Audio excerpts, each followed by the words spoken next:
দুর্গাপূজা তো প্রায় চলেই এলো, তাই আমি ভেবেছি আজ আমার এই পুরনো ব্যাগকে একটা নতুন লুক দিব। ব্যাগের ভেতরের চেন টেন সব ভালোই আছে, শুধু উপরের লুকটাকেই আমাকে চেঞ্জ করতে হবে। তার জন্য আমি নিয়ে নিয়েছি আমার এই পুরনো কুর্তি। আর এই কুর্তিটা নিশ্চয়ই তোমাদের মনে আছে, এই কুর্তিটা দিয়ে আমি একটা টপ বানিয়েছিলাম। তো সেই ভিডিওটা না দেখে থাকলে তোমরা অবশ্যই দেখে নিও। এইবার পালা ছিল সব থেকে কঠিন কাজের, কাপড়টাকে ব্যাগের উপর সেলাই করা।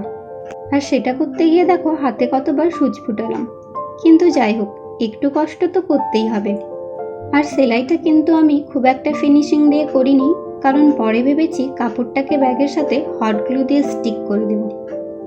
তারপর আমার কাছে বাড়িতে যা যা পুরনো সরঞ্জাম ছিল, মানে রাখি, ট্যাসেল, মিরর সব দিয়ে কিন্তু ব্যাগটাকে সাজিয়ে দিয়েছি। তো আমার পার্স কিন্তু একদম রেডি। আসলে দুর্গাপূজা আসা মানেই তো নবরাত্রি আসা, আর নবরাত্রিটা গুজরাটের দিকে খুব ভালো হয়, তাই আমি আমার ব্যাগকেও একটু গুজরাটি লুক দেওয়ার চেষ্টা করেছি।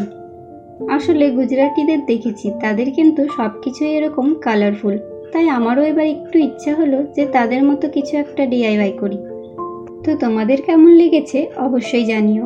দেখা হবে তোমাদের সাথে নেক্সট ভিডিওতে। তোমরা সবাই খুব ভালো থেকো, সুস্থ থেকো। আজকের জন্য এতটাই। Bye bye.